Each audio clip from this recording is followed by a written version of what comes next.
and Business Development Committee meeting for Tuesday, August 10.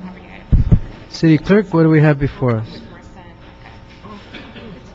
I don't have any cards with me, but Oh, here's my card. CLA, what do we have before? Item number one.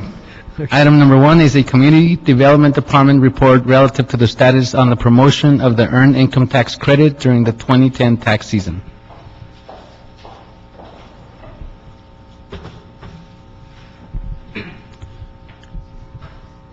I believe we have representatives from the departments here.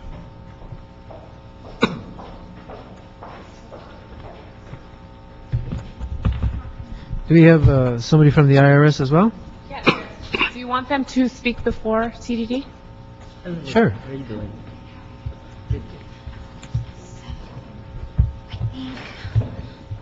Very late notice. CLS notes. Things have changed since the last time you presented. I- kind of verbally talk about. It's been a while. And then I can see. on number Congratulations. Thank you. I have 3.5 more months to go. A little boy or a little girl? Earl, Oh, one more.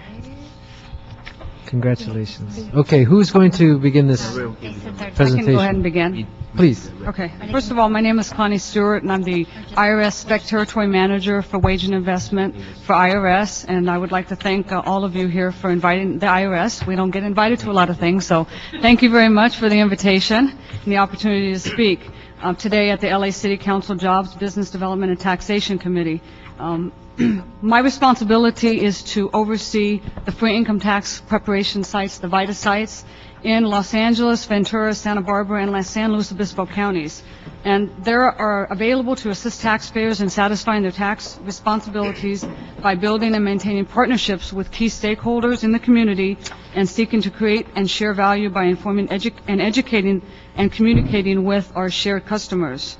So in SPEC, IRS, we are here to assist the city with its commitment to increase the economic well-being of our shared customers.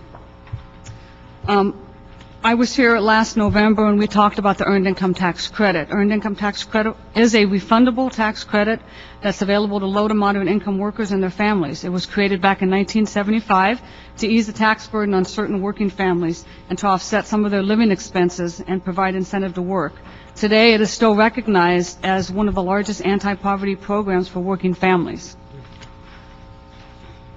I did provide, prior to this hearing, some statistics to Sarah, which gave information on national EITC statistics from the year 2007 through 2009 as to the amount of filings, so you could see the amount of people nationwide and in the state that are filing for Earned Income Tax Credit and how much money that is generating.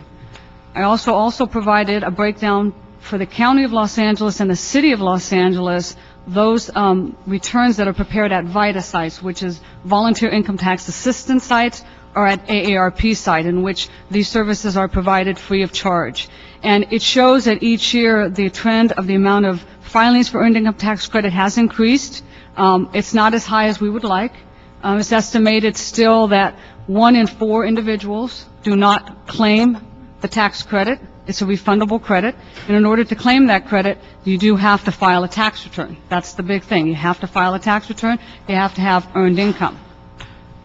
I also provided a slide with the 2010 income limits and the maximum amount of credit individuals or families can receive in the form of earned income tax credit. Again, refundable credit. You don't have to pay anything into the system, but you do have to at least work.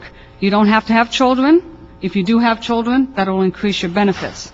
And for this upcoming year, the third year, the amount of EITC is increased because of the ARRA that was signed by President Obama.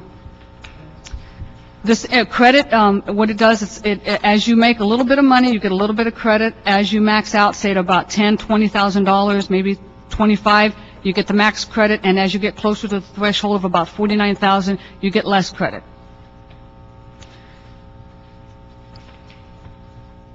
Who are we missing for EITC? Well, there's an estimate of, like I said, 20 to 25% of the people don't take the credit. It's left on the table. It goes back to the federal government. These individuals, we believe, are right here in this community, in the city, in the county of LA. They're in the state. There's those individuals that are limited English proficient. They're not aware of the credit, or A lot of people don't believe that the government is going to give you free money. So they're very distrustful to even claim the credit and put it on the tax return. Workers that maybe don't have a filing requirement, they think, okay, I didn't make enough money, I didn't have anything withheld, there's no way possible I could qualify. They can qualify for the earned income tax credit. Non-traditional families, maybe grandparents that are raising their grandkids and they're working, another person that could qualify for the earned income tax credit. So there's a lot of individuals out there that we feel qualify but are not aware of the credit. What can be done? Well, we'd like an expansion of the program by outreach. Additional outreach needs to go out to the community to advise them that there are VITA sites that they can go into for free tax preparation services and free e-file, that they can go in and get information regarding the preparation of their tax return, and they do not have to go to a paid preparer if they have a basic tax return and qualify to go to a VITA site. One of the things I wanted to bring up, I did some research on the City of Phoenix. The City of Phoenix has a coalition, and they started their coalition in regards to the VITA program back in 2003, and this was as a result from the mayor's office. After they attended a national mayor's conference in D.C., they came back and partnered with the IRS, and this past year, in 2010, the City of Phoenix has 19 VITA sites, and they produced just over 4,700 returns were prepared with the City of Phoenix. And what the City of Phoenix is doing, they've done outreach, media presentation, PSAs, they've done interviews, they've put information in their water bills, city website. They also have some special initiatives in which they're also working with financial education and asset building. They're working with Arizona Saves and the Consumer Credit Counseling to provide financial education classes. They are also working with the National Disability Institute and providing services through Goodwill and Arizona Bridge for independent living to assist those taxpayers that are disabled. And for 2 years, the city has partnered with a local utility company, and this utility company provides CFL light bulbs and how to save energy to every VITA customer. So a VITA customer goes into a site that's sponsored through the City of Phoenix, they get a bag with information on how to conserve energy and light bulbs. And they are a corporate sponsor of the VITA program in Phoenix, and they actually help fund the recognition dinner for all of the volunteers at the end of the filing season. So they're a major partner that really assists and provides, some funding as well as information for those that go to the VITA sites. What are our goals for 2011 for the IRS and specifically for the program that we do? Our increased EITC awareness through the VITA program, working with our existing partners and trying to bring on new partners. Those existing partners, the City of Los Angeles, CDC Family Source Centers. We are looking at trying to gain access to Catholic charities. We would like Goodwill involved, Operation Hope, Urban League. There's a lot of partners out there and organizations that we are trying to touch and trying to get them to provide outreach information or start a VITA site. Part of this whole process of getting a taxpayer in the door and getting them to have their return done for free at a VITA site, a lot of these individuals have a large refund. Okay? So one time during the whole year that they're going to get a large refund. That's the time that we also need to educate them on financial education and asset building and ask them, do they have an account? See if we can get the unbanked bank. That's another big initiative by the IRS is to get the unbanked bank. So we ask that our partners work with financial institution, either work with an organization that provides a counseling so these individuals can at that time be referred or at least give them the option of thinking about getting a bank account and having a direct deposit versus a paper check. We want everything to be e-filed, of course. We want everything to be streamlined. So financial education, asset building is another prong of the IRS and the three-prong approach that we do in regards to VITA. In closing, I just heard this information on Monday, but nationwide, there's approximately 80 million people that qualify for free tax preparation services, and it's increasing at an average of 5% per year because of the economy, and VITA services about 3 million per year. So we're pretty far behind. It's a small portion of people that actually go to a VITA site, but there's a great need, a very, very great need. This upcoming filing season, the IRS is going to take all of the VITA sites and put them on irs.gov. This has never been done before. So for this upcoming filing season, you have access to a computer. Anybody would be able to go into irs.gov and find out where their local VITA site is. In closing, I want to thank Councilman Alarcon for your time. I also want to give a special thanks to some key partners that have been with the coalition, the EITC Partnership Campaign here in Los Angeles, and that is United Way of Los Angeles, Department of Public Social Services, Citibank, and City of LA Community Development Department, Abigail, sitting right next to me on my right, all of them have been a strong supporter of the VITA program and the promotion of the Earned Income Tax Credit. In closing, EITC can provide extra cash to pay off the current debt, help make a rent payment, maybe start a savings account, college account, or just pay off the everyday bills of working families. I hope you'll consider expanding your program, providing more outreach opportunities to your community, and because this is a tax benefit that really can transform lives, because it can be a large sum of money at one time. Thank you very much. Thank you. So this is the VITA program, essentially is an $18 million program to the city of Los Angeles. In other words, we get federal funds of $18 million that we otherwise wouldn't have in our revenue stream. I don't know how many times that recycles in our economy, but that's very impressive. Now, that's only for 4,654 returns. The total number of people in LA that qualify for EITC is projected to be what? You know, we don't have specific projections in regards to the county or to the city, and basically our information has been 1 in 4 qualify and don't claim it. And the statistics that you're looking are just VITA and AARP sites. That doesn't include the individuals that may go to Right. Preparer. That takes a couple of years for those stats to But come down. nationwide, your statistics were 3 million to what? Nationwide, in regards to EITC tax, for last year, for 2009, nationwide EITC tax returns filed were 25.8 million in tax returns, but $58.7 billion in EITC dollars alone brought back. And the number of VITA participants nationwide? Nationwide, unfortunately, I don't have that information with me nationwide. I thought you said 3 million. No, 3 million that went to VITA services this past year. That's correct. You are correct. So that include people that didn't have EITC. Correct. So we know that the VITA sites represent a small fraction of the total EITC recipients. So we can multiply our 18 million by at least maybe 10. Oh yes, I would say in terms of the people that are doing it on their own, and that would be nearly $200 million in federal aid that's coming directly to residents of Los Angeles. So it is very much, I'm saying this for the benefit of our budget chair primarily, it is very much to our benefit to get more and more people to be eligible for this this benefit. Now, but we still don't know how many more people are out there who might be eligible. That's correct. There's a lot of individuals out there that, may be working cash basis, but still have earned income that would qualify, but are afraid to file. Regardless, they're afraid to file just because they're afraid to file with the IRS. But Yeah, and I'll tell you, I walked into MEND. CDD did a program with United Way at MEND, Meet Each Need with Dignity in Pacoima, and I remember the people I sat down with.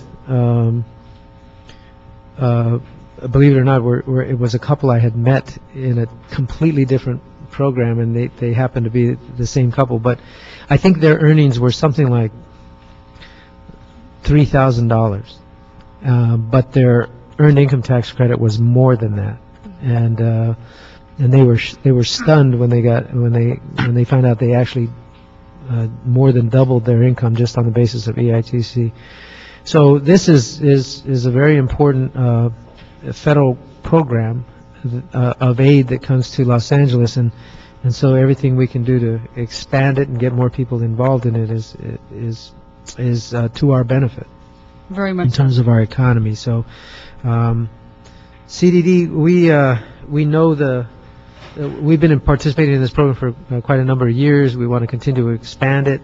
We are increasingly challenged in terms of how the ways we can expand it. So I actually would like to hear your ideas on in terms of what else we can do to expand it, and how we can perhaps fund that expansion so that we can get to maybe create more sites for VITA and or other ways that we can outreach to folks. Manny Chavez with CDD. This past year, the department made a concerted effort to really formalize our approach to the Earned Income Tax Credit program with implementation of our new Family Source Center model that really kicked off in January. All of the 21 sites were required to be or ultimately become VITA sites. And our direction to the Family Source Center operators was to focus on that activity, given that we were in the midst of tax season beginning So in it would be January. fair to say that our family source sites relative to the VITA program, sort of, it was a new project, Yes. and hopefully we will have much greater ability to impact those communities. And also the family source centers were in their infancy stage in terms of development. In fact, many of the programs were not even online in January. Is that correct? Many of the service providers were not online. So this year we should have a much greater opportunity to expand these services. And yet we did manage to actually file applications for, or returns for 1,800 individuals that generated $2 million in revenue. But nevertheless, those are very modest figures that we would certainly hope would increase over the next year and make it a year-long campaign, not just about tax season itself. Right, this year, I also- sir, if I Go may, ahead. just to give you some comparisons. Last year, we only had one agency within our network that was participating as a VITA site, and they were able to assist approximately 121 individuals. So this year, we went from having that one agency to having 11 full-blown VITA sites with the support of the IRS and United Way. They registered as VITA sites. We had 4 additional family source centers that subcontracted the work through one of their partner agencies. And we had 3 that set up the ICANN e-file in their computer resource centers. So they did see the value in promoting the free tax preparation services, but also encouraging families to claim the earned income tax credit. Great. So the bottom line is we should be in a far better position this year than we were last year. Absolutely. In terms of our service network. The credit, they can still apply retroactively for 3 years. Is that not correct? So if they missed it last year, we can catch them through one of these systems, and they can capture their taxes up to 3 years. You are correct. You know your taxes. No, I know my committee. There you go. But in any case, so we can still catch people now. We don't have to wait until tax season. I was thinking of the CDD fair that was done at Hanson Dam this weekend, the Family Resource Fair, and all the young people that were there who probably qualify for this credit and might not have known, and we need to make sure that we let them know. Right, and Pacoima, which is out in the area, they are open until October of this year, so they're still processing Okay. tax returns until October. They're one of the sites that's remained open. Great. Okay, so what other ideas does CDD have? Also expanding this effort to our work source centers, which we had not actively done in the past. Obviously, those folks are individuals that have been unemployed, facing financial crises, that are hopefully securing employment, and that's another opportunity to access 18 sites there. We also have our one source centers that serve youth. That's another 13 sites that we can access as well, and we have not formally approached them about becoming VITA sites, even though some of them actually are. So that could be phase 2 of our implementation strategy.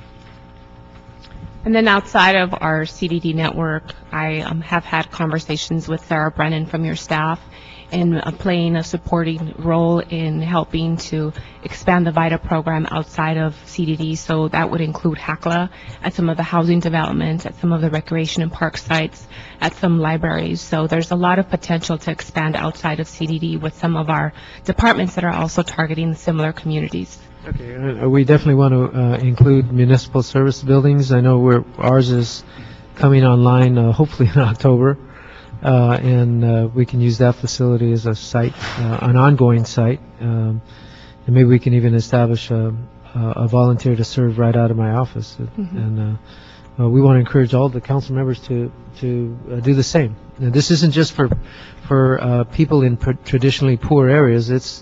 It could be senior citizens in any part of the city. It could be single folks in any part of the city. It could be people who experience the loss of a job halfway through the year, and they live all over the city. So we would encourage all council members. So I think we would want to work with CDD to ensure that every council member is fully informed of the opportunities relative to EITC and VITA. And If you recall, I used to be a VITA volunteer before computers. CSUN? Yes. Correct. And so we also, I think, want to engage some other departments. I'd like to actually ask that the Department of Water and Power, the Housing Department, HACLA, what is Metro? What do you mean by Metro? Okay, I'm not sure. Oh, it's MTA, Metro, I'm sorry. And maybe even MTA to come before us and see how they might help to get the word out that literally tens of thousands of families might benefit from merely filling out their income tax a little bit differently. So we want to continue to work with CDD in those efforts. Let's see if there's anything else. I just want to ask that CDD come back. What would be a good time for you to come back to give us an update? No, you would like for us to update you on what we We're- would like to yeah, we're roll going- out for 2011 Yeah, tax season. exactly. So, It'll be for the November? 2010 tax season. November? 'cause by then, we can maybe meet with the other city departments, and if we could work with someone from your Great. office to help convene that. Okay, does that work for you guys? Okay, so then we'll have another informational hearing on this. And certainly, I want to thank the IRS for promoting this program. I think it's been a tremendous benefit. It's one of those quiet. This is part of the bailout situation, and it gets hardly a word in the press. A lot of other bailout items do. I wish this one did, and I wish the press would cover this one as much so that more families would be able to take advantage of it. I can't think of anything that has a greater impact compared to their income than this. And so this is a very good program. Are there any questions for Mr. Krikorian and Mr. Parks? Yes. Yes, IRS. Yes. Is the issue that people aren't aware of their eligibility, or is the issue they just don't apply? It's both. One of them, they don't understand the eligibility, and if somebody tells them that they may qualify, they don't believe that the government's going to give them free money. So sometimes it's word of mouth. The family members, like, I went into a VITA site. Yes, I did get $4,000 back. Yes, it is true. So it's word of mouth. Some people are here, illegally, et cetera. They don't want to file for anything that they should not receive. So, the thing is, it's a combination. So outreach is very important. And through trusted partners in the community that these taxpayers go to receive other benefits and services, if they can get that same information from them, they're more likely to take it than to hear it from the IRS. Now, is there any requirement for those who do taxes as a living that they are required to give this information? Excuse me, could you repeat that? Companies that do taxes for people for a living, Mm-hmm. are they required to advise the public as to this program? Yes, as part of, as a tax preparer, you are required to complete that tax return accurately with all the information and advise them. But one of the requirements is you advise them that it's available. Right, that it's available. And back in the old days, it was paper. Now it's computer. You put it in the computer, you answer all the questions. Based on the information you put in, meaning age and income, it's going to generate and tell you get the earned income tax credit. It's going to But there are pre-populate the still a forms. lot of certified tax preparers that are not calculating the EITC in their preparation. That is correct. That is correct. And we Which- need to which- make them more aware of that. I don't understand why they don't do that, but I just did a small survey in my family, and people who were eligible, it was about 50% who were eligible didn't apply. That's They, federal regulation dictating to preparers, tax preparers. I can't say if it's a federal regulation, but I know that this upcoming year, one of the things IRS is doing is looking at actually certifying all preparers, because right now they have to be licensed through the state of California. They don't have to do anything through the federal government. So I know our IRS commissioner and headquarters is working on a preparer strategy to make sure that these preparers are doing what they're supposed to be doing. And I think that in the future, I can't say how soon, would require the IRS to go out and make visits to some of these preparers. That doesn't mean we don't do that already. If there's fraud or some type of fraud involved, we'll look at those preparers if there's something going on. Because you've got the other opposite end of that, where preparers put down earned income tax credit and they don't qualify for it. And then we've got taxpayers who get in trouble. So we got both ends. You said if you do tax preparation in the state of California, you have to have a state certification. Yes, you have to be certified with the state of California through CTEC. What is that? CTEC. Thank you. You're welcome. We did have a presentation. I want to invite Victor Ramirez, who's the volunteer chair of the United Way's EITC campaign. Victor, if you could step forward. In his real job, he works for Citibank, but we owe an incredible debt of gratitude to the United Way for this program. I mean, we could not do what we've done without the partnership with United Way. And since you happen to be a banker, it would seem to me that there's a logical connection between the banks and the EITC credit. And I would, in addition to what United Way is doing, I would like to hear your thoughts on how banks might get more involved in promoting EITC. Oh, most definitely. But thank you, Chairman, and the rest of the council members for your support of the campaign over the last few years. EITC is very close to my heart because, first of all, my family had qualified when I was growing up for EITC. And my parents used part of the EITC refund to actually use it as part of a down payment on their home. So the EITC has been around for quite a few years. It's been around for over 25 years. And the campaign itself here in Los Angeles has been around since 1998. And yes, it is more of a quiet campaign, but it is making a large impact, and it's making an impact around the nation because it was the first campaign of its sort. And it's been used as a national model throughout the United States. We were the first ones to actually get it started. And so a lot of the best practices that you hear at these League of Cities and other national conventions has been adopted by practices that we started here in the city of Los Angeles. So I also want to give a little historical perspective because we've been around quite a while, and we also want to make sure that we don't lose any momentum on the campaign for this coming tax year, because there's a lot of people who are going to be missing out on claiming the EITC because they are recently perhaps unemployed, and they might not know that they're qualified for the EITC because they only had partial wages from the year.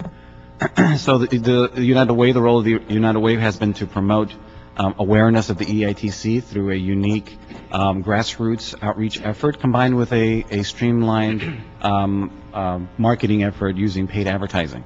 And so one of the things that we have benefited from is a press release during the year where the mayor had attended and some council members, including Councilman Garcetti, to announce the EITC. And that was a great benefit. So that's one of the things that we would like to have the city consider participating in again to continue that effort. So that was very, very, very helpful.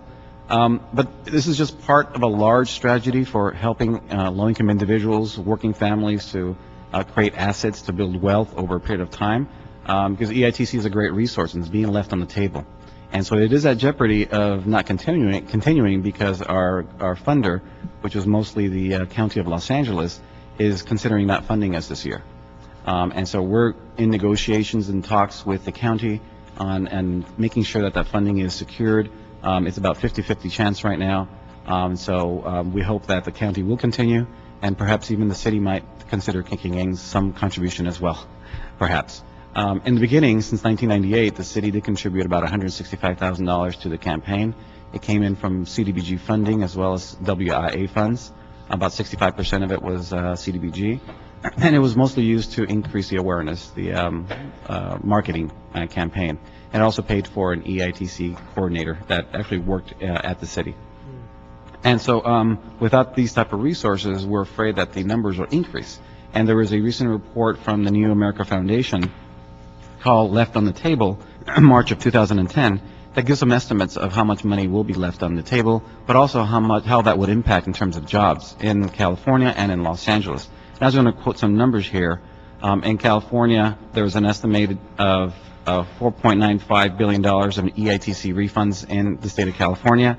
LA County itself had $1.48 billion. And there's an estimated unclaimed EITC dollars of $370 million in Los Angeles County. So that's about 20% that they're estimating. That's already with a campaign. And when the campaign started in 1998, the estimates there were about 35 to 40% of dollars were being unclaimed. So it has decreased, which is good. But we're trying to minimize it as much as possible so none of that money gets left on the table. The impact on the business is estimated in California of $1.2 billion in California unclaimed. Translates into $1.4 billion in sales and 8,200 jobs not created in California.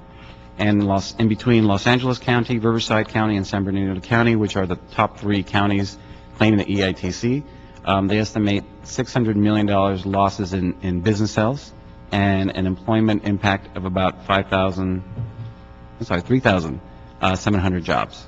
So this is a long-term impact, and it's across the board. It's not just the working families, but it's also others who are not employed. So we believe this is a very, very important campaign. Great. Now, putting your banking hat on, it seems to me that out of the, what was it, $18 million that was brought in just from the VITA program, assuming it was $200 million, if you multiply that times the rate of difference between a VITA program and regular accounting services for the EITC program, it seems to me that about 99% of those dollars pass through the banking industry, and so it's to their benefit to get their people to make sure they understand the EITC program. Have you had any? I'm sure that you've talked to some of your colleagues in the industry.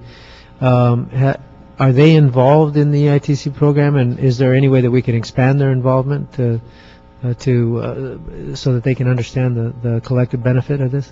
Yes, most definitely. It's pretty obvious that there is a great opportunity there, because a lot of the EITC recipients are also unbanked. They don't have any bank accounts. And so instead of them using a check to receive in the mail and then going over to a check casher and paying 5 to 10% on top of that to access their EITC refund, we started a banking campaign in partnership with the City of Los Angeles to encourage unbanked individuals to open up bank accounts. And so there has been a big momentum nationwide to partner with banks and to connect them at the VITA sites. And so this year in Los Angeles, we had 6 VITA sites who promoted some bank accounts. And we even took it a step further. With Citibank, we even provided an incentive for individuals who directly deposit part of the refund, about $300. We were providing them a high interest rate. We were giving them 21% interest rate to help their money grow. And so it was a pilot program. We were trying to see how effective it was, and it was very, very well. Great outcomes.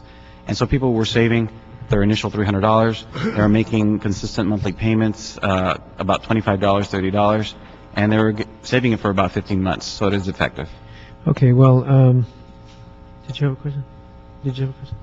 I just wanted to comment. First of all, thank you, Mr. Chairman, for bringing this forward. This is, I can't think of a more important way for us to stimulate our local economy and help working families at the same time than expanding this, the rate of participation in the EITC. When I was in the State Assembly, we actually conducted a number of VITA workshops for the same purpose, to promote EITC and also the renter's tax credit, which unfortunately with the state budget woes has met its demise now. But this is one of the last remaining programs where we can really go out and get money into the hands of working people that they're entitled to, but they don't know that they're entitled to. So I really applaud your outreach efforts, and I thank you, Mr. Chair, for bringing this forward. One suggestion that I would have that might be worth exploring. Schools face many of the same challenges in trying to get families to subscribe for free and reduced eligibility, free and reduced price meal eligibility.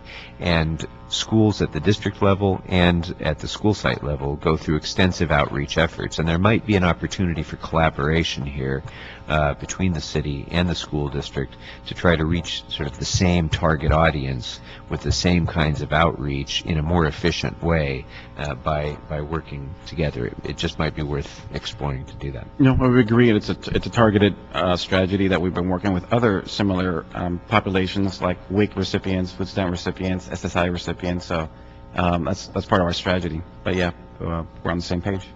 Thank you.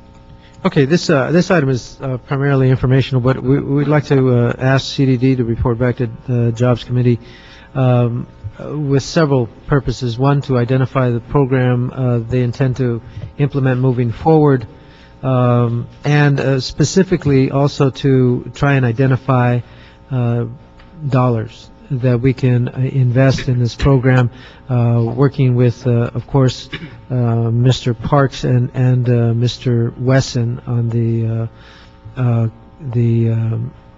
Housing and Community Economic Development Committee to explore the feasibility of perhaps finding a community development block grant that can help in this joint effort with United Way and the IRS. And then also to instruct the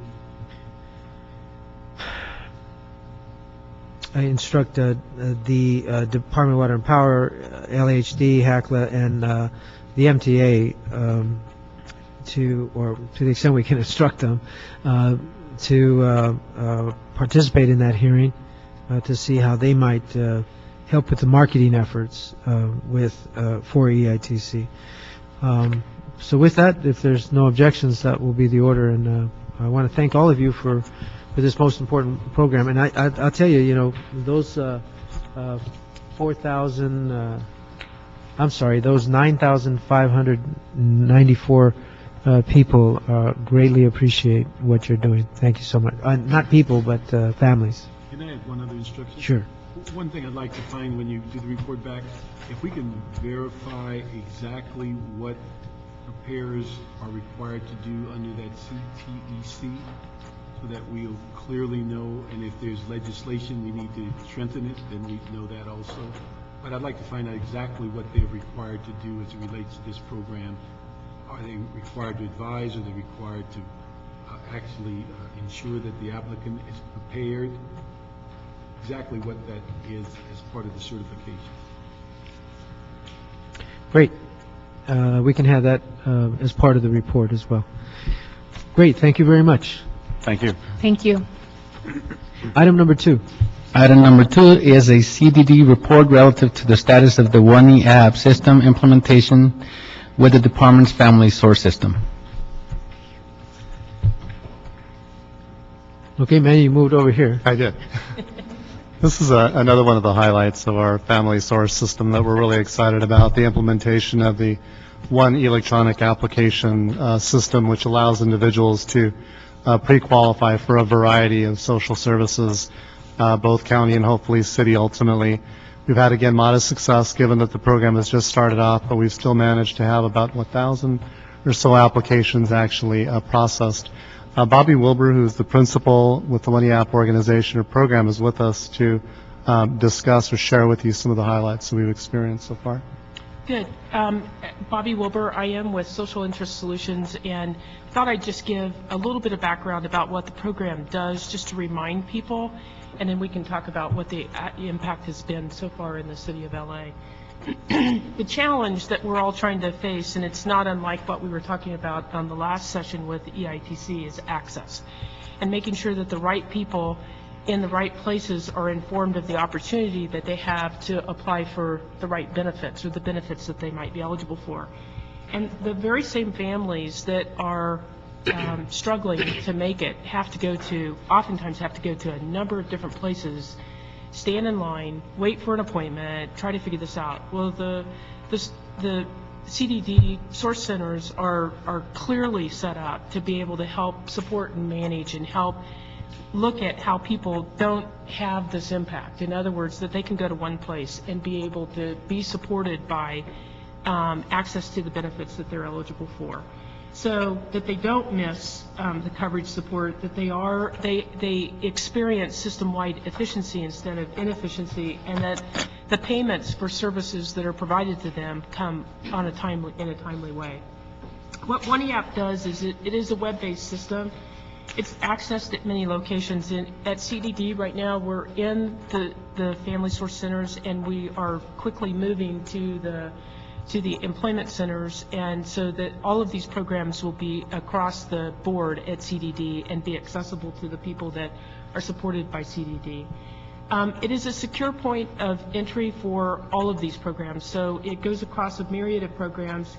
It's provided in both assisted and what we call unassisted or self-service modality. The self-service modality is something that is new and coming to CDD as well, so that in an assisted way, you have somebody there to support, but if the family's able to do it on their own, they don't have to have somebody there helping guide them through the application.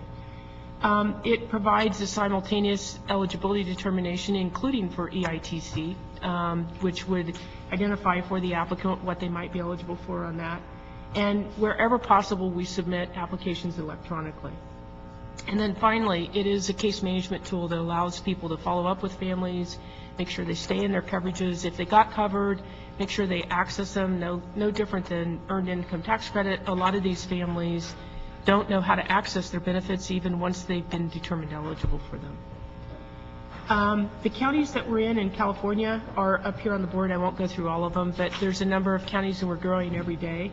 The other states that are doing this, and some states are much more integrated than what California is because of the difference in the organizational structure in California of county-based programs. But Arizona is fully, is used statewide there. In Indiana, we're actually only in one county, and in Maryland, they're moving to a full statewide implementation of One EAP. Were you saying that Arizona is fully integrated? Fully integrated. Interesting. So other users in LA are, there are a number of different users that are also participating in this process in LA that were actually doing that before the city of LA adopted the system. Community-based organizations, community clinics, LAUSD being the largest user, and are also working on both a public access project where there's self-service, as well as looking at the partnership with CDD to build bridges between the two activities to make sure that there's good referral and good work between the groups, food banks, and there's a number of other different groups that are playing in LA. The programs, as you can see here, there's a myriad of programs that folks get exposed to as they go through One EAP. So we are just in the process of adding the WIA programs, which will be coming up here in the next month. So we'll add those, and we're also working with DPW in terms of looking at whether or not their programs could be added to One EAP. So lots of things going on. Through the process of kind of building momentum and having the capability of the teams work together, CDD working with LAUSD, they were able to kind of strong-arm DPSS to basically allow for electronic faxing of SNAP applications, so those don't have to be mailed through snail mail or somebody walking them over to the food stamps offices. Things like that make a big difference for families, and will make a big difference, I think, as the year goes on in terms of other things that are out there. We're looking at doing more self-service so that we can have more impact at the family resource centers.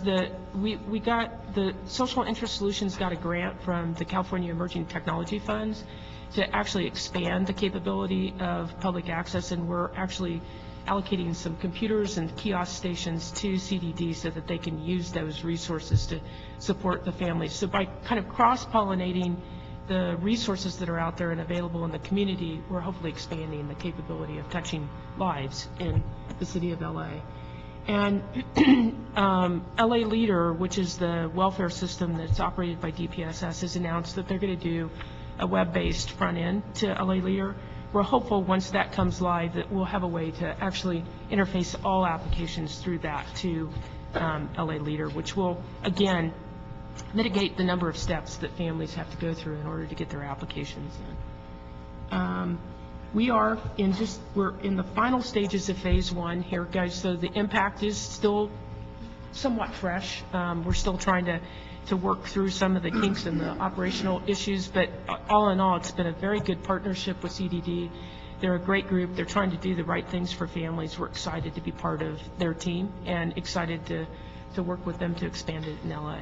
So that's where we are.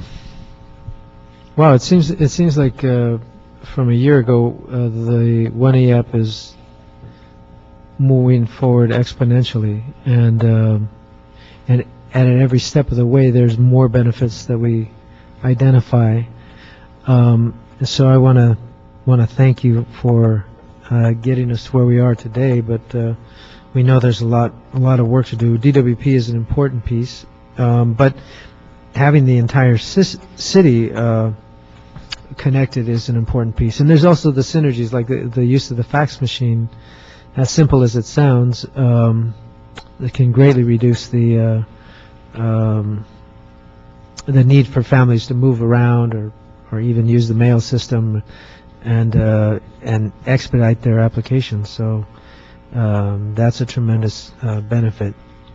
The CAO, let's see, we were supposed to have a report back in 90 days. That was back in November of last year, on the cost to expand the system to all city departments. Is the CAO present? And so we're still waiting for that report.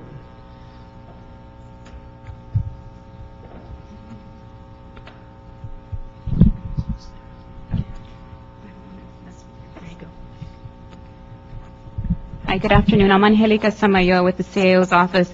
I know that the only thing I can tell you is that our office is aware of this request. I believe it's not one that was on the immediate radar in the last few months. So when it came up during a recent agenda setting, our office became aware of it, and it's something that a couple of units in our office need to coordinate. Mm-hmm.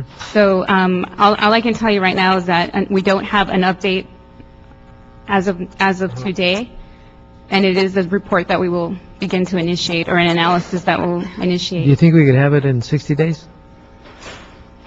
I'm probably not the best person to give you an estimate. Can I say that we will get back to your staff if for whatever reason the 60 days is not reasonable?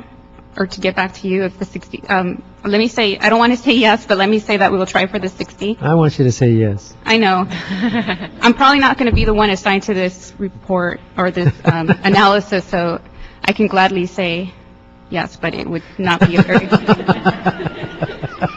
it's not a reliable, I mean, but I do understand, I think what we, your candor is appreciated. I think what we appreciate is the data, maybe some of the data and some of the information sharing that needs to happen between departments may be more complex, and in order to create some sort of a survey to make sure that we have any other departments concerns. Yeah, but you know what, I have to tell you, don't make those assumptions, because we have found in one e-app that the biggest problem is people making negative assumptions, and the fact is that as more and more units come online with the 1AF system, they like it, and not only do they like it, it expands their ability to provide service and is cost effective.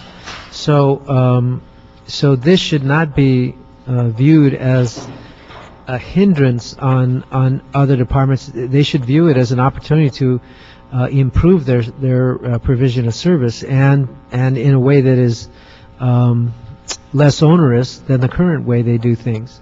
So this can be, I believe, a tremendous benefit to departments that can plug into the system, and instead of having to go through other bureaucratic hoops to get this, lesser numbers of people to be served. And with all kidding aside, I really believe we can do better. So I would hope that we could get the report back in 60 days, even if it's a partial report with some departments. But if we can get if we can get more departments online with one e-app, then there is this synergistic effect where everybody comes in with a new idea, and it helps the program as a whole. So take that back to whoever does get the responsibility that we really... We'll make sure we play the audio, replay it, and make sure everyone hears the message. Thank you. Duly noted. Oh, really? Yes. Let me say it again then. No, just... Okay, so first of all, let me say thank you to CDD and certainly, the name of your company again? Social Interest Solutions. Social Interest Solutions. That sounds appropriate, but for expanding the one e-app program, and I really think, given that we had to cut back our family source or our outsourcing of social services, I just think the one e-app helps us maintain to some extent what we were able to provide before. So I think it's going to be of increasing importance. And when we bring DWP online with the discount rates that they can provide, I believe more people would be interested in it. And so continued success. Mr. Krikorian, Mr. Parks, did you have any questions regarding 1E app? Okay, then, I don't believe, do we have cards on this? Let me see. Item number 2, we do have Matthew Sharp.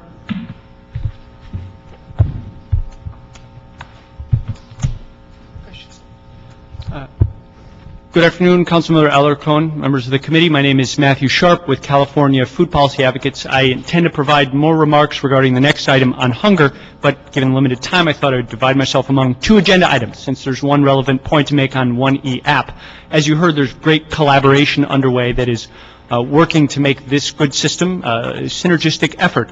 And what I wanted to highlight is the need for further attention as part of your 60-day report back on additional synergistic effort, which is a challenge around coordinating with the county to make sure their forthcoming web-based application system is truly as collaborative with the city and the school district's efforts as possible. And I know there's been a lot of outreach on behalf of the folks at this table to the county to make that happen, and we have about 4 or 5 months till it goes into effect, and if we don't get the right sort of green light between now and then that it's really working, I guess our recommendation would be that council make a larger intergovernmental outreach effort to the county at a different level to try and ensure the level of synergy between the technology infrastructures that will benefit the families best of all. That's absolutely critical. There's no question. The county has the bulk of the responsibilities to provide the services, and so we have to have them in place. So I'd like you to meet with my staff and CDD to see how to best approach that. So thank you very much, Mr. Sharp. Okay, with that, we'll move on to item number 3. Thank you very much. Item number 3. Item number 3 is a CLA report in response to motion Corretz Alarcon relative to an anti-hunger and food security programs. And I will be reporting on that. My name is Felipe Chavez with the CLA's office. This item was actually continued from the meeting of March 23rd, 2010. At that time, the Jobs Committee considered a motion and the CLA report relative to addressing hunger in LA. In that report, we recommend that the council instruct city departments to report on their current efforts to address hunger issues, including funding levels, funding sources, and opportunities for expansion, and to review the Jewish Federation Hunger Blueprint Report and report with recommendations for a strategy to achieve the goals included in the report. We also recommended that the preliminary food policy task force report on their findings and recommendations for the formation of a regional food policy council. That report has been completed, and I believe Matt Sharp is here to speak on it a little later. Back in March, your committee instructed our office to report on 2 additional items, and those 2 items one was to report on to prepare a resolution to support the Healthy Food Initiative to receive federal funding. That resolution was prepared, and it was sponsored by you, Mr. Alarcon, Mr. Corretz, and Mr. Huizar, and it was introduced in council on July 30th. That resolution will be referred to the Information Technology and Government Affairs Committee, and our office will be preparing an analysis for that at that time. The other issue that this committee instructed us to report on was to report on the enrollment of eligible households into the food stamp program. And back in July, our office met with several representatives from the Community Development Department and county representatives, as well as 1E app, LAUSD, and the California Food Policy Advocates to discuss a strategy to increase enrollment. At that meeting, we identified a few issues that were later clarified, and those resulted in an increase of eligible youth into the Summer Youth Employment Program. At that time, with this group, we also came up with 2 additional recommendations, which was one, to expand the use of eFax, a feature for 1E app to also increase the number of applicants into the food stamp program.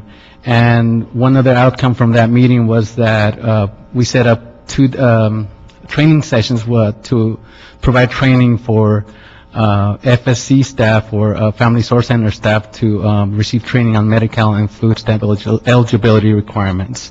And I believe the departments are here.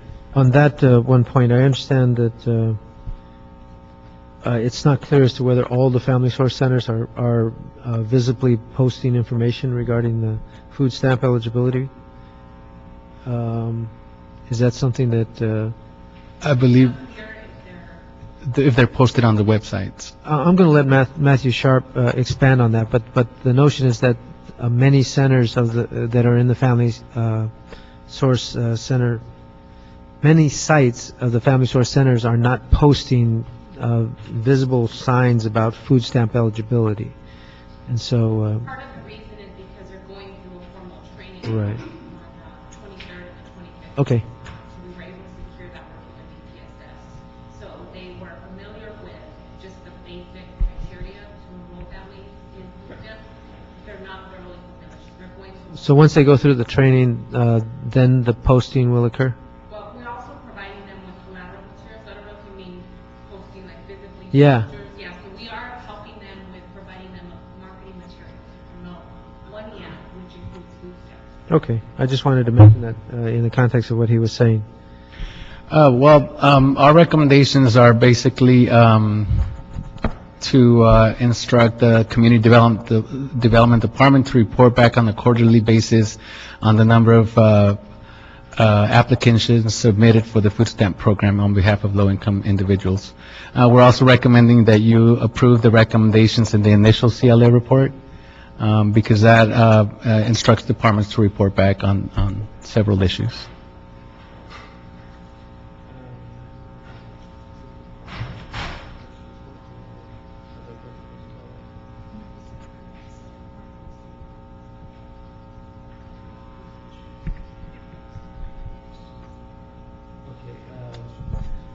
The recommendation I have from staff was to receive and file one of the reports, but you're recommending that we approve all the recommendations. I just wanted to clarify. No, I know, but he's recommending that we approve the recommendations in the previous report as well, not just receive and file. Oh, okay. All right. Yes. Got it. Thank you. Is that? Are you finished? Yes, that concludes my presentation. Mr. Sharp? Mr. Sharp, you can't invite people up here without my permission. Out of order? Yeah. Would CDD please join Mr. Sharp at the table? Always out of order. Good afternoon, members of the committee. Matthew Sharp, California Food Policy Advocates. What I wanted to do was share with you briefly some of the really positive developments since we had the opportunity to present to your committee in March in response to the hunger motion from Council Members Kretz and Alarcon.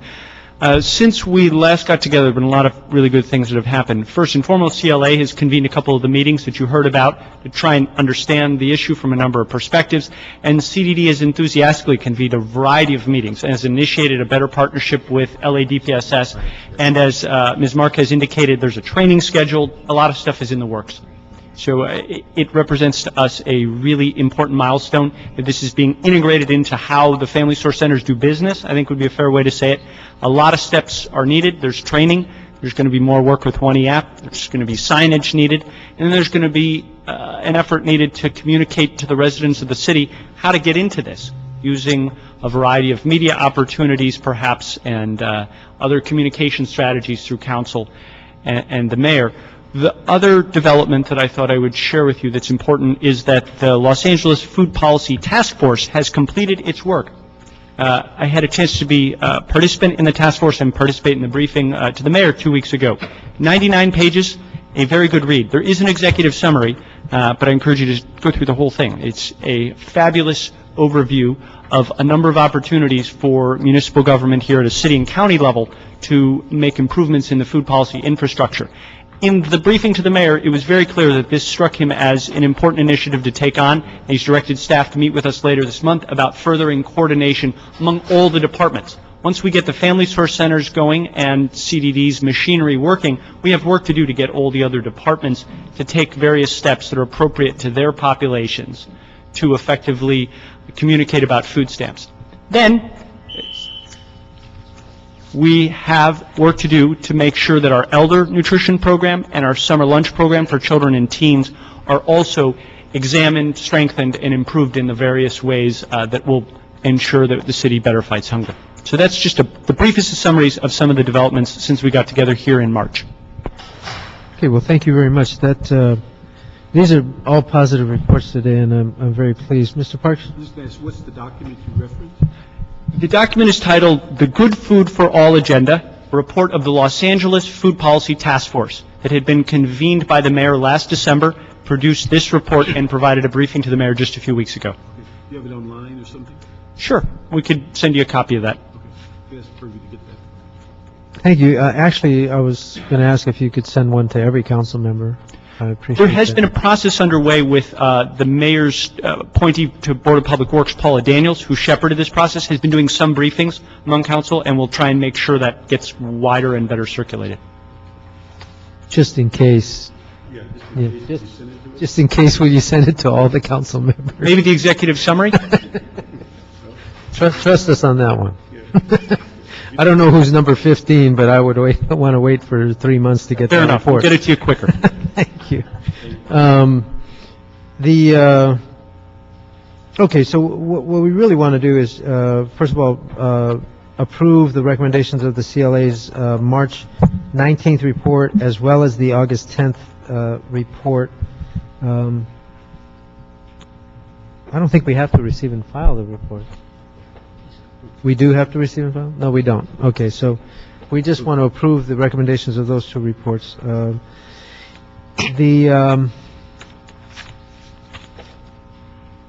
we'll continue to work with CDD to ensure that our family source centers are focused on food issues as appropriate. Let's see.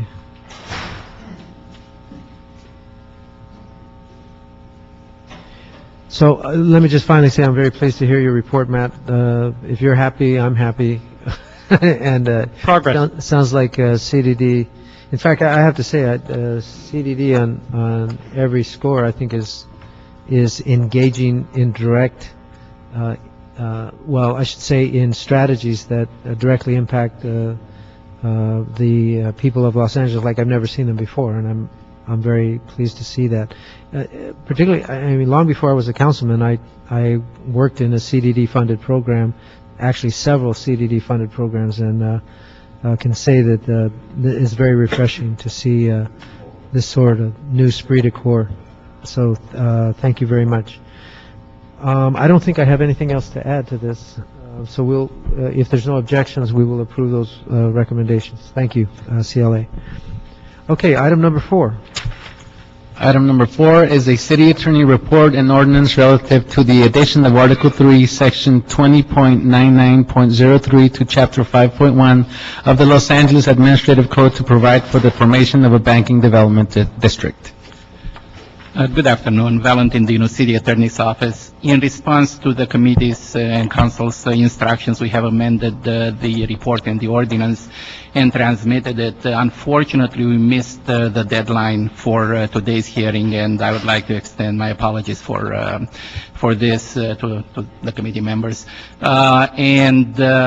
Basically, I think the substantive discussion would have to take place at the subsequent hearing. No problem. I understand the draft ordinance is prepared. It is, and you have it. But we haven't had a chance to review it. So I would just like to continue this item until the next jobs meeting, and you'll be prepared at that time. Ann Williams, we have one public comment card.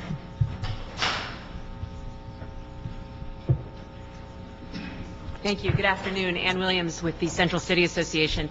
Thank you for letting me speak on this. I understand you're going to continue it. But CCA strongly opposes this effort, which may sound good on paper, but is flawed in both its premise and its proposed implementation. First, we do not agree that putting traditional banks in unbanked areas of our city will necessarily bring people into the banking mainstream. The traditional banking model, the one that includes a checking and savings account, just simply does not suit many people's financial needs today. In an age of stored value cards and other electronic conveniences, many people do not see the need to establish a relationship with a bank. Fortunately for the consumer, the demand for alternative banking products has lured non-banks into the market and driven fees way down. Did you know that you can pay a bill at a Walmart Money Center for 88 cents, and that Sam's Club is planning to start offering small business loans? We also oppose the creation of this Banking District Development Task Force for two reasons. First, the City of LA is simply not set up to follow the New York City model of bank regulation that it purports to copy. New York State passed a law in 1997 that provided for the establishment of banking development districts. Under that program, banks must apply and be accepted into the program to receive its benefits. In 2003, New York City passed a law that piggybacked on the state regulatory framework. So today, New York City's program is governed by the New York City Banking Commission, which is a regulatory agency unique to New York, that arguably the financial capital of the world, that has no close parallel in Los Angeles's municipal framework. Finally, CCA is very concerned that the task force does not include any representation from the banking industry itself. If the city chooses to go forward with this effort, at a very minimum, it must include the banking industry in the process of developing real incentives. Thank you for your consideration. And have you seen the ordinance? Have you seen the ordinance? Yes. Okay. The one that proposes the task force? The one that the city attorney has prepared. Oh, I saw the one that was posted online. That was a... Is that the... It's not online yet. The current one is, I don't think it's online. I'm a little confused. You seem to be so clear on something that I haven't even seen myself, so I'm a little confused. But and I really would like to see your concerns. If you could direct them to my staff so that we can compare them to the ordinance that we haven't seen yet. I don't understand what all the concern is. Let me put it this way. I think it's ironic that you would speak so strongly against placing banks in communities where there are few banks. It would seem that argues against all reason, that banks somehow would be hurt by getting more people engaged in banking. So I'm missing the logic there, and we're going to continue this for a couple of weeks. But in the interim, I would like to understand your thinking. Okay. Who on your staff should I work with? Sarah. Okay. Sarah Brennan. Okay. Thank you very much. Thank you. Thank you. Councilman, I do want to share with you that the CLA will be preparing a report on banking development districts.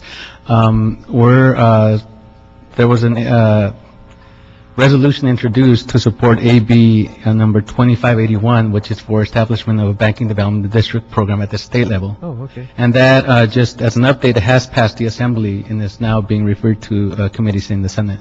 Whose bill is that? Oh, Bradford. Steve Bradford? Okay. Yeah. That makes sense. Okay. Okay, thank you very much. Then we'll continue this item for 2 weeks and move on to item number 5. Item number 5 is a Community Development Department and Workforce Investment Board report relative to various actions to implement a grant from the state and the Workforce Investment Act, Governor's discretionary 15% discretionary funds. I'm Ed Pacheco with the Community Development Department. Sue Quigley with the Community Development Department. We're requesting the authority to accept additional funds from the Governor's Workforce Investment Act funds, specifically to target employment services to ex-offenders in the San Fernando Valley. We previously received an award from the state to serve residents in South Los Angeles. We're asking to expand this program into the San Fernando Valley. We're requesting the authority to accept $522,000. We will continue to maintain the program in South LA for a period of time, and we are continuing to explore additional funding for the program in South Los Angeles. When we accepted the When we came to City Council and requested authority to accept the funds for the initial allocation of San Fernando, for the New Start program in South Los Angeles, we were asked to consider the San Fernando Valley for the next allocation, which is what we've done in this report. The New Start program focuses on a regional approach to serving ex-offenders. What we realize is that we're not in the position in the workforce system to serve ex-offenders on our own. We need the support of additional systems of care, including mental health systems of care and other social services. This is a partnership. We are looking to strengthen the workforce development system's service to ex-offenders, not just in the Valley, but across the city of LA. In the initial work for the South Los Angeles area, we rolled out the program through two different grants. One was previously awarded for $1.2 million that focused on South LA, specifically to serve 100 folks, and to develop the parameters for subsequent programming. I'm sorry, I stutter, so it takes me a while occasionally to get. I didn't even notice. We have focused, as I mentioned, on a systems approach because we want to ensure that we have better service of care or a system of care within our providers. We have developed a number of programs specifically for improving the delivery of services through our workforce system, including a online module training that is available to all of our workforce centers on serving ex-offenders. We are recommending to fund 4 workforce centers in the San Fernando Valley with part of this funding, to continue funding in South Los Angeles for the regional coordinator, and to include the current providers from the South Los Angeles program into the San Fernando Valley for case management. Okay, did you have some comments? Okay. I'm standing by what he said. Okay. We do have a number of cards. Before I take those cards, I think the CAO wants to give a brief report. Audit Committee, can I just ask 2 quick questions? Please. Okay. Let me just so you can clarify. Could you tell me why the pilot program was discontinued and why we had to return money from the initial South LA program? We were initially awarded monies from the state, retroactive. So when they made the award, they made it retroactive to October, I'm sorry. And then they told us that verbally told us that we would continue this program into the next program year. They subsequently decided in April of this year to retract that offer and end it statewide June 30th. A month ago, I spoke with the Department of Corrections Rehabilitation, and I asked them if this was a policy decision or if this money was reprogrammed. I spoke with the State Employment Development Department as well. They said it was a policy decision. The money had not been reprogrammed. I'd asked again if we could have that money continued. They said no, they wanted to end the program, and they would allocate additional funds. So we have been told that they will be allocating additional funds to serve this population, but they wanted to close it statewide because a number of localities simply had not started the program. So they were looking to recapture the funds and reallocate. Just give me an idea, when does the South LA program cease, and will there be funds later to keep it going? So the way we have it structured right now, Councilman, the funding continues through June 30th, 2011.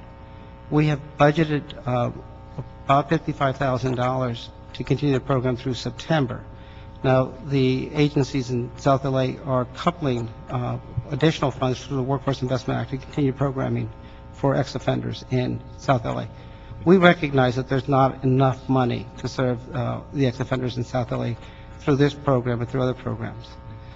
So I'm clear, the program in South LA will continue through September 2011. We have money budgeted through September 2011. There are more funds than we will continue. We will continue, and we are actively pursuing additional funding for South Los Angeles. Thank you very much. Okay, we have a number of cards on this. The CAO, you were going to make a brief report? Yes, Angelica Samayo with the CAO's office. It seems our office had presented a report. It is on the file, but it was not available in time for the agenda. The only thing we would like to request, in reviewing the department's request, we concurred with the recommendation, so we didn't have any significant differences. The only thing we recommended was for technical purposes to add to each of the instructions where there is a contracting request or contracting authority being issued, is to make them subject to the review and approval of the city attorney as to form and legality and compliance with grant and city contracting requirements. So that would impact recommendations 2, 3, 4, and 5, if that could be tacked on to the end of those recommendations. I don't think there will be any problem with that. We have a number of cards. Derek Brown? Diedrich. I'm sorry, Diedrich Brown. We've invited a couple of program participants to speak on the program.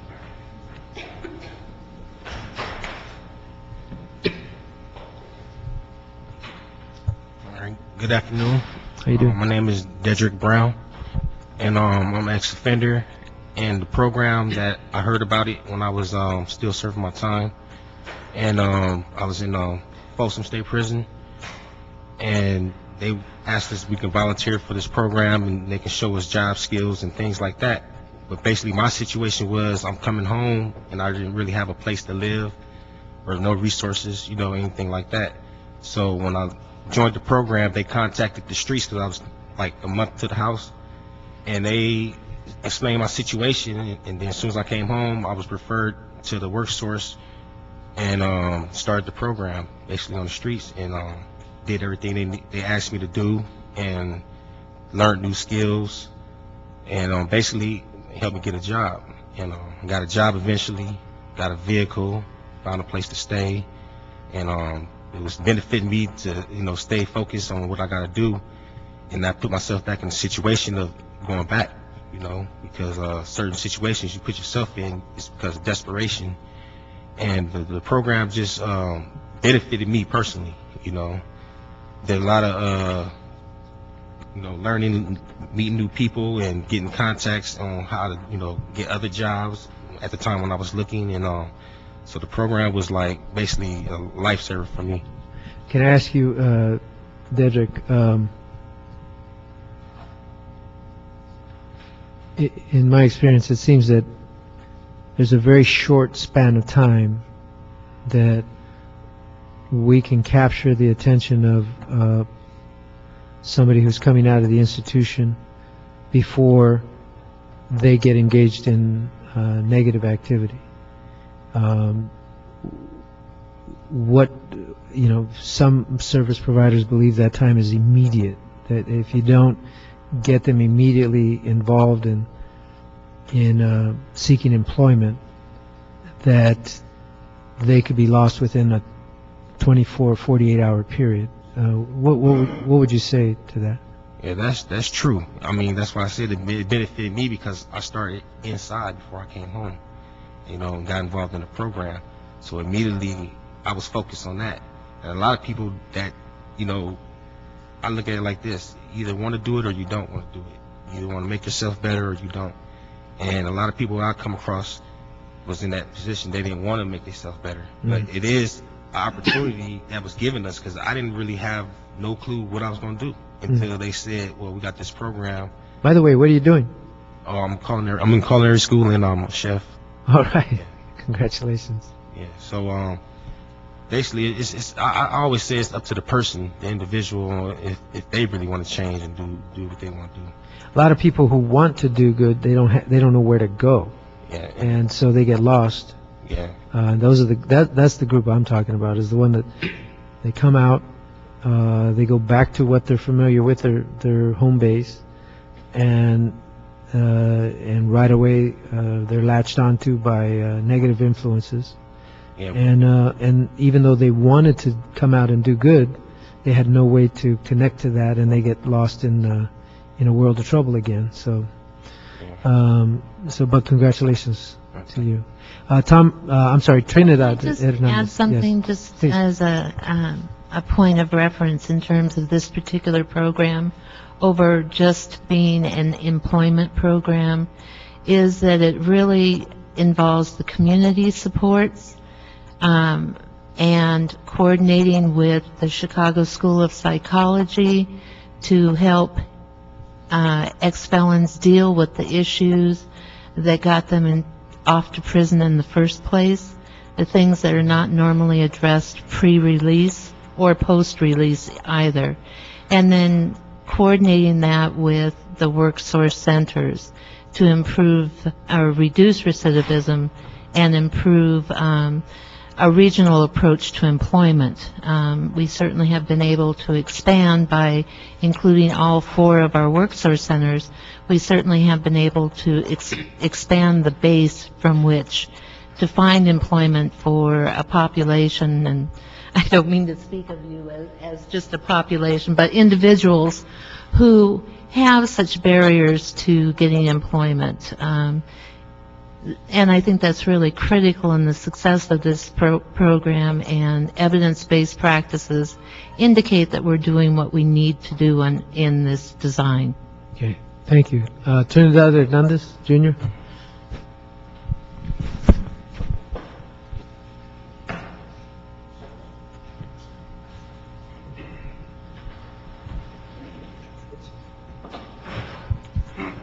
Yes, my name is Trinidad Hernandez, and I'm a participant in the reentry program. Recently released, I had all the skills, the training, and vocational certificates, but what lacked was the how to apply them out here in society, who to connect with. And I had a hard time, rough time at first, because I applied for many jobs, but lack of references and work experience was one of the obstacles that I faced. When I connected with the work source here at Vermont, they introduced me to the reentry program, which gave me the necessary skills for preparation on how to write a resume, how to eventually obtain me a job where I can have a reference for future applications, and also network with some of the other gentlemen that were there, which greatly helped. As you mentioned earlier, the critical time that everyone comes out is trying to obtain employment. And when that's not readily available, it becomes a sense of desperation. So the work source and reentry program does greatly benefit us. What's your job? Right now I'm working for Darling Cleaning Services. And I work through Chrisley's also here in downtown. So I've been fortunate to be able to greatly benefit from this program. All right, well, keep it up. Congratulations. Veronica Lewis.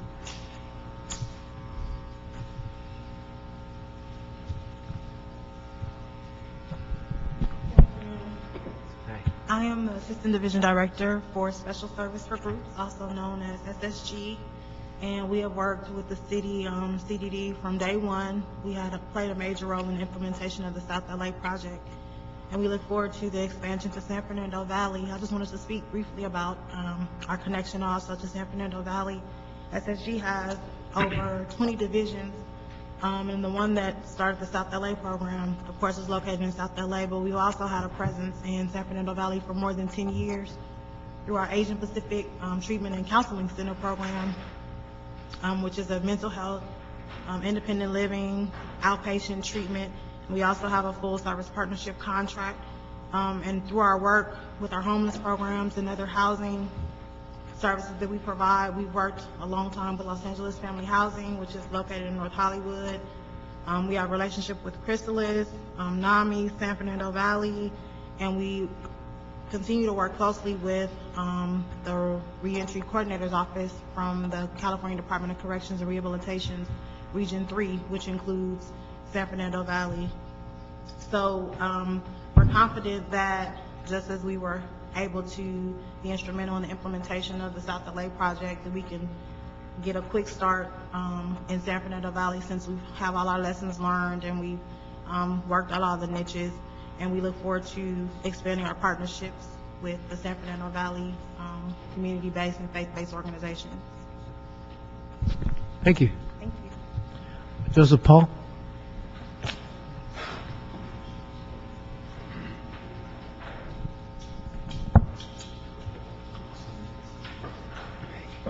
Good afternoon. My name is Joseph Paul. I currently am the coordinator for the New Start program here in South Los Angeles, and I came to lend my support on behalf of our Worksource Center, which is the Southeast LA Crenshaw Worksource Center that the program is based out of. I've been involved with the Southeast LA reentry project from the beginning, which was originally called REOP, and SSG and other partners have been involved with this process. I wanted to share my support, and I invited the two gentlemen who spoke previously who are participants simply because I think that hearing it from the horse's mouth in terms of the resources and the services and the overall support that's provided through programs like this, when you're coming home, it's unprecedented. I mean, to have a program that actually meets just your point of need, that provides a level of service that is intimate to an offender, besides resumes or simply providing job leads, but actually meets you at a level that accomplishes the goal of making you more comfortable coming out of an institution back into society. Again, it's unprecedented. SSG's role is very vital because the staff at the Worksource Centers are designed for employment services and not necessarily mental health. And to have a staff of case managers that are specifically skilled at accomplishing that effect makes our job in focusing on job development much easier. And I think that collaboration has been huge, besides the Chicago schools role now coming in, which allowed us to deal with individuals who served 20, 30 plus years on life sentences, which we were unable to provide service to before.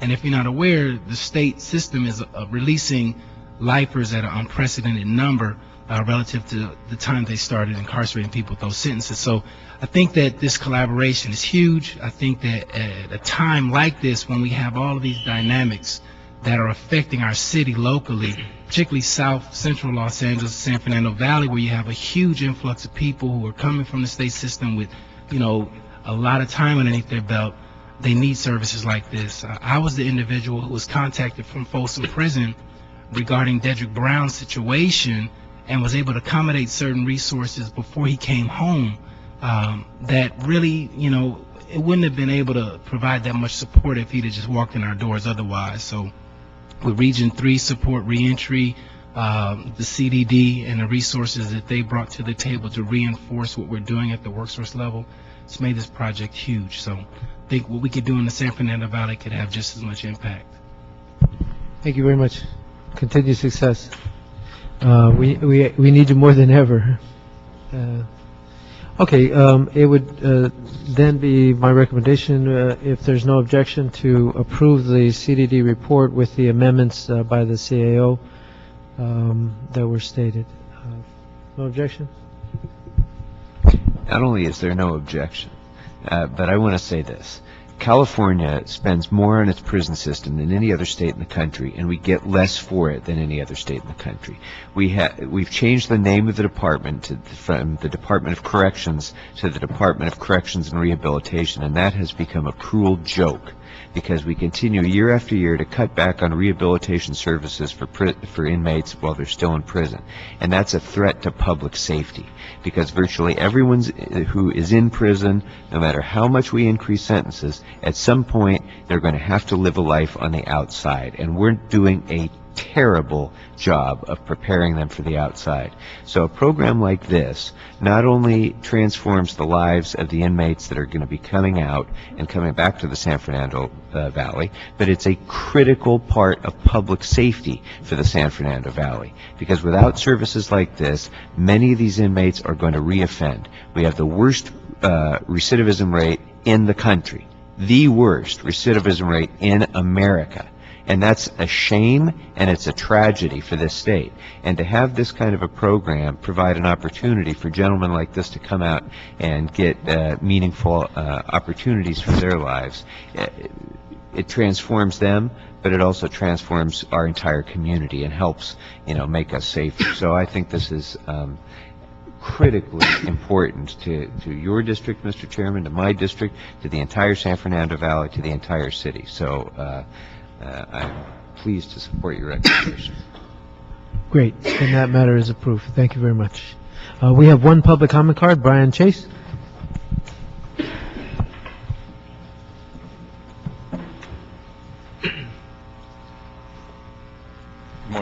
committee. I'm not sure how to follow that. That was pretty heartwarming. But I appreciate taking the time. I'm Brian Chase with the AIDS Healthcare Foundation. As the committee is aware, AH has been leading a campaign to protect workers in Los Angeles' adult film industry from the spread of sexually transmitted diseases at work. Since the last time I appeared before the committee, I had the pleasure of meeting Paul Audley, who's the president of Film LA. Mr. Audley believes that with the direction of this committee and possibly input from the city attorney's office, permits for adult films could be expressly conditioned on compliance with Cal OSHA regulations. Now, Cal OSHA has already opined that condoms and other protective equipment are required in the production of all adult films in Los Angeles County, but so far the industry's been thumbing their nose at regulators, and Cal OSHA has not had a very easy time getting them into compliance. We believe that expressly conditioning permits on following a law that already is the law and already is clearly established in California would be one way to try to herd some of the bigger players into the industry into compliance with the law. Mr. Audley also explained that any associated costs can be passed on to producers through a permitting fee for adult films. That, in conjunction with the compliance procedures already in place by Film LA, should be able to establish a process where permits can be conditioned on compliance, enforcement can be regulated by the LAPD just like it is for all other conditions of filming permits in LA, and the industry can be required to pay for it. So we'd like to ask that this committee work with Film LA and the city attorney's office if necessary to ask that Film LA expressly condition permits for adult film producers on compliance with all applicable workplace safety regulations. Thank you very much. Okay, I would direct you to sit down with Becca Doughton on my staff. She works on the film industry stuff, and we'll see what we can come up with. I'll make an appointment with her next. Thank you very much. Thank you. With that, this meeting is adjourned. Thank you very much.